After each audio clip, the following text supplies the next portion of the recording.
আসসালামু আলাইকুম। Rukhsana blog Italy থেকে দেশে প্রবাসে সবাইকে সুস্বাগতম। বিসমিল্লাহির রহমানির রহিম। আশা করি সবাই ভালো আছেন। আমি আল্লাহর রহমতে ভালো আছি, আমার পরিবারের সবাইকে নিয়ে। আজ আমি আপনাদের সাথে শেয়ার করবো রাকিবর স্কুলের মিটিং।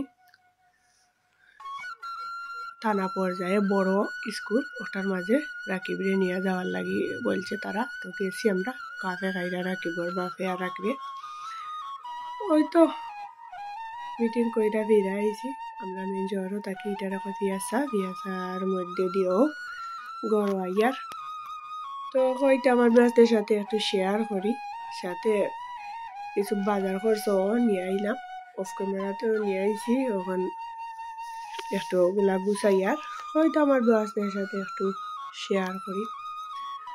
আপুরা ভাইয়ারা, আঙ্কেলরা, আন্টিরা, ছোট ছোট সোনামণিরা যে যেখান থেকে আমার ভিডিওটা দেখরা, লাইক শেয়ার কমেন্ট করবা। নতুন যারা দেখরা সাবস্ক্রাইব কইরা নিবা।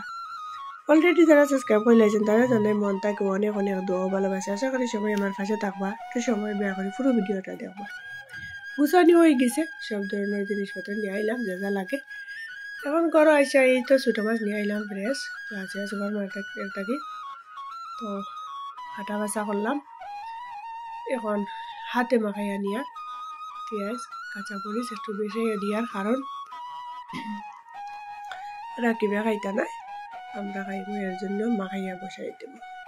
লবণ মরিচ হলুদ দিয়া, তেল দিয়া, হাতে মাখাইয়া কাঁচামরিচ দিয়া বসাইয়া দিয়া। এই তো রমজান মাস চলে গেল, আমরা আবার প্রতিদিনের রুটিনের কাজে ফিরে আইলাম। তো 10 মিনিট এসে জাল খাইরা নিছি। তখন তো হয়ে গেছে। ও অফ ক্যামেরাতে আমি একটু জল দিছিলাম, কিন্তু শুকনা শুকনা এই মাছগুলা খাওয়া লাগে। এই তো হয়েও গেছে।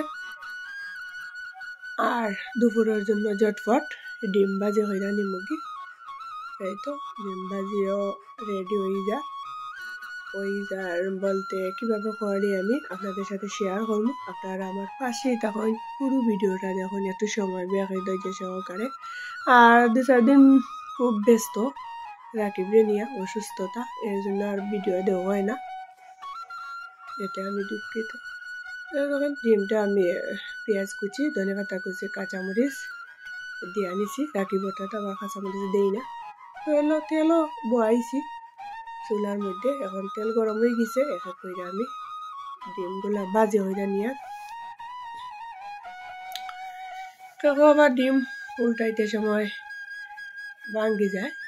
তো আর আমিও আগে পারতাম না, এখন পারি ডিম উল্টাইতাম। একটা কৌশলও আছে ডিমর। তো হয়েছে খুব সুন্দরও। এই তো ডিম দুটোও ভাজি হয়ে গেল, রাখিবার জন্য একটা, তার বাবার জন্য। এই তো ডিম ভাজি হয়ে গেছে। রান্নাটা শেষ করে লিয়া পরিশেষে দেশে বসে সবাইকে আবারও সুস্বাগত জানিয়ে পরবর্তী ভিডিও দেখার আমন্ত্রণ জানিয়ে বিদায় নিলাম। আল্লাহ হাফেজ, আসসালামু আলাইকুম।